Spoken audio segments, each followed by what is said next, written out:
Hey guys, Tassin with Dead Air Silencers. In today's video, we're going to be going over the Keymo mounting system.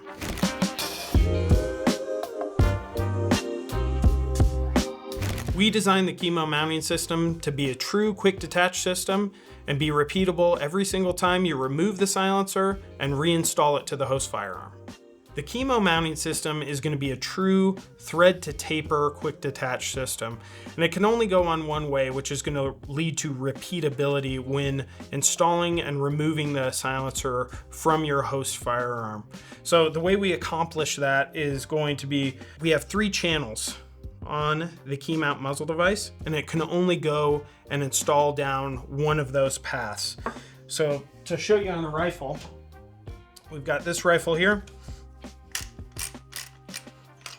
If you install it incorrectly, you're going to notice you're going to have a full stop immediately. So you're going to try and put it down one of the incorrect paths, and it's going to physically obstruct the silencer from going down.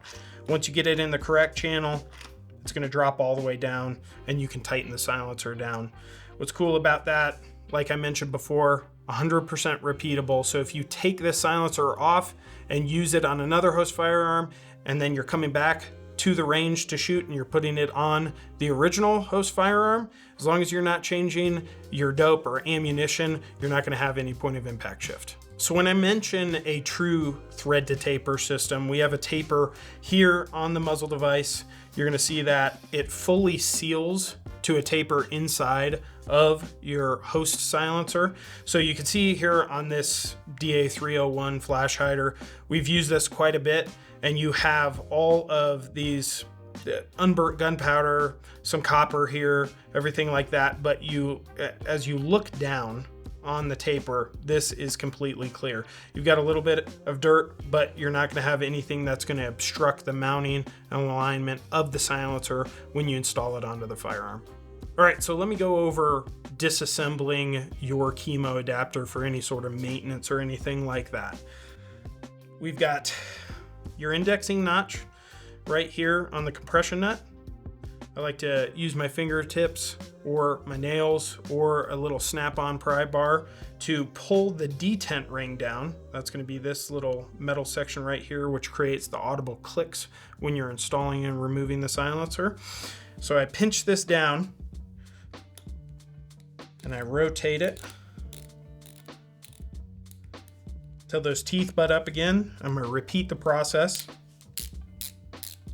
And then one more time. Once it's free of that, you can put some pressure down on that spring and detent ring and just remove the compression nut. So this is the first piece to the Keymo.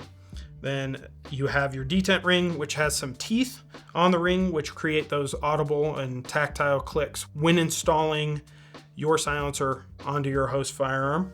We also have what we call the wave spring, which is a spring for tension.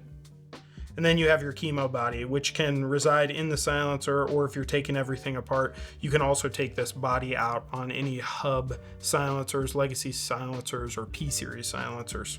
So reassembly of that, super easy. You put the spring on first. Then you're going to put the detent ring on, and so you want the teeth facing up towards the sky or the ceiling. There's a little channel on the Keymo body right here, which you're going to drop it into because there is a corresponding tooth. So drop that on. Then your compression nut. You're going to reverse the process by threading it on. And then you're going to see that those teeth meet up. You can pull that down. 1, 2, 3 rotations. Last one's going to be the most difficult. Once you have it there, you should be ready to rock and roll to install this onto your firearm and get to the range. So we just went over disassembly and reassembly of the Keymo adapter for any sort of maintenance or anything like that.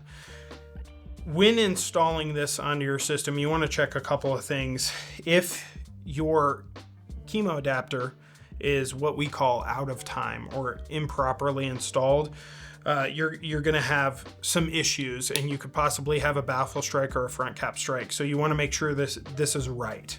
So I'm going to purposely put this Keymo out of time, and you can either rotate it too much and have it too tight with the wave spring, or you can have it too loose like I've done right here. So the first thing to look for when you install this on to your host firearm, this is your first indicator. One, it's going to be sloppy. It's not going to be tight. You're not going to be able to get that extra click when installing. Additionally, the silencer can wobble just like this. And this is where you're going to have improper alignment and you're going to have an issue when shooting it. Especially with this rotation here. If this is shot loose, you're going to have a bad time. So we don't want that to happen. So immediately remove the silencer from the host firearm. Then you're going to either tighten it down one more rotation or loosen it one more rotation. So in this case, it's going to be tightening the compression nut down one more rotation. So I'm going to get that into the section where the teeth match each other, and then I'm going to lock it back into position. So then when it's correct and properly timed, and you install it onto your host firearm, you get those last clicks. It's tight. It's not moving and rotating back and forth here on the compression nut. And additionally, the silencer is not wobbling in any way. Going over Keymo maintenance here. So we saw how to disassemble and reassemble the Keymo adapter. Now let's get into some of the maintenance that you may have to do with this particular adapter. Super easy.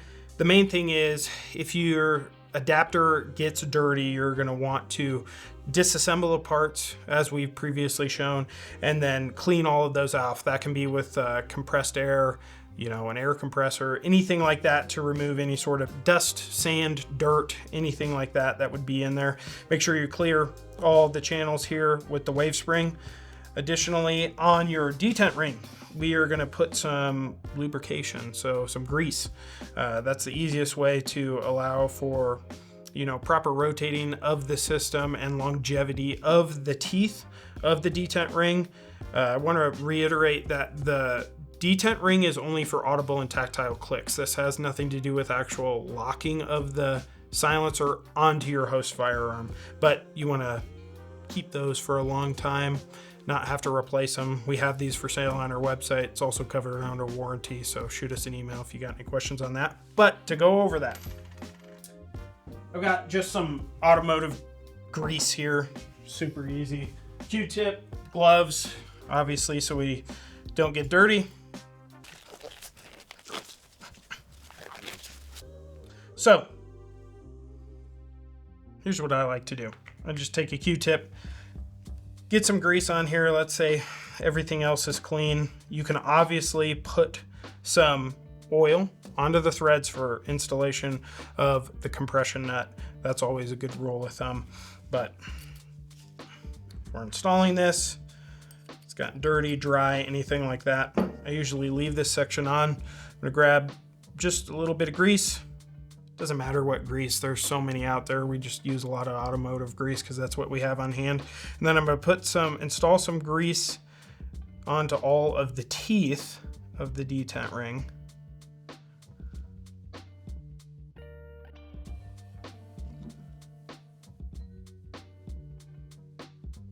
And then I'll add the compression nut back on. Also important to note, when a Keymo adapter is new, you want to rotate this about 12 times to help those teeth break in a little bit. So all you're going to do is rotate it back and forth. Let any sort of burr that may be on the tooth get broken off. So you do it about 12 to 20 times and you're ready to rock and roll and head to the range. As you go and start to shoot your silencer a lot, you're going to see some carbon fouling on your muzzle device. This is generally going to always be from the front of the taper to the end of the muzzle device. This one's just a flash hider. There's no set schedule to clean these, but you can always use any sort of standard gun cleaner, CLP, anything like that. Some aggressive brushes, less aggressive brushes, so nylon, brass, steel, copper, anything like that. You can scrub those off, get some of that carbon off of there. Just a general rule. So if you purchase a silencer from us and it's coming with a Keymo adapter. This is going to be torqued down into your silencer. But if you remove it for cleaning or maintenance, or you're getting a new silencer and it does not have a Keymo adapter, this is the way you're going to install it into that host silencer. So you're going to make sure all the threads are clean. Super easy. Use a standard brush, something like that. Brush, rag, microfiber, anything like that. Clean those up. You can put a little bit of oil on, and then you're going to thread the adapter into the silencer.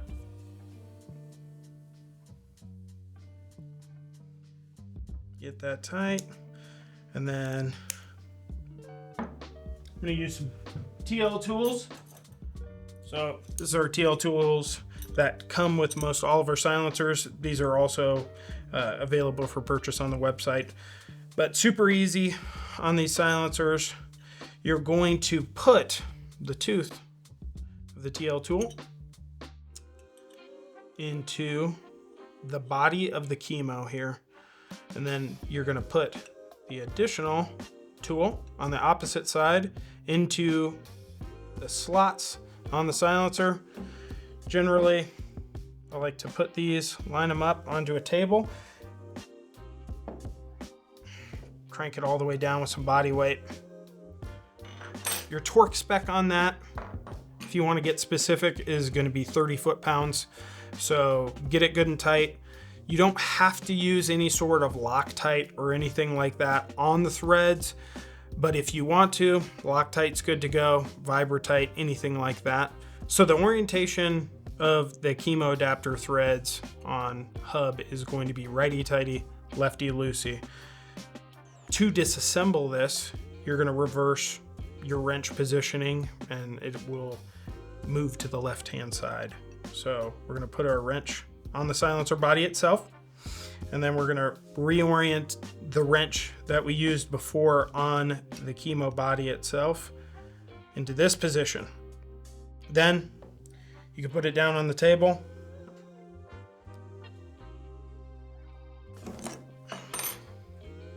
And then you can unscrew the body of the Keymo adapter.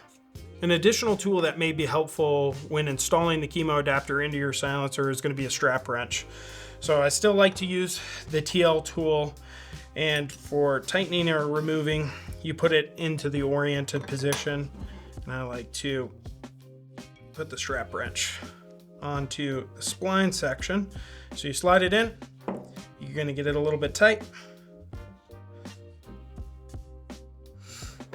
and then I like to put some tension on it. So this can help, it can help you hold and get grip when rotating it down. You can then tighten it down with one hand or remove it. It just gives you a little bit of extra grip. Something to have in your mental toolbox as well as your physical toolbox. I know we've shown this throughout the video, but I want to reiterate installation and removal of the silencer from your host firearm. I always find the indexing notch here on the compression nut. This key mount muzzle device is going to be timed to the 12 o'clock position for the appropriate channel. If you try to install the suppressor incorrectly through one of the other two channels on the key mount muzzle device, it's going to arrest the silencer from going down.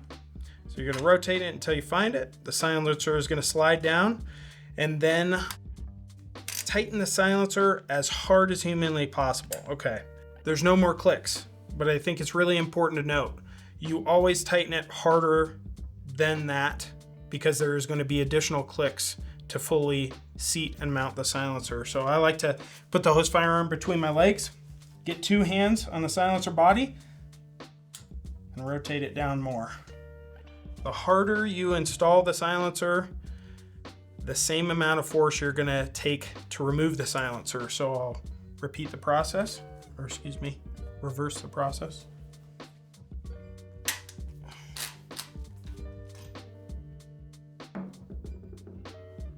And that's proper installation of a key mount silencer. We've already mentioned this, but this is a question that our CS team gets a lot. The audible and tactile clicks of the detent ring in the Keymo adapter. These have nothing to do with the actual locking of the suppressor onto the host firearm. But if those wear out, please shoot us an email, info@deadairsilencers.com. We'll be happy to warranty that. We also have spares for sale on our web store as well. Before we finish up, I just wanted to go over some of the key mount muzzle devices that we have available.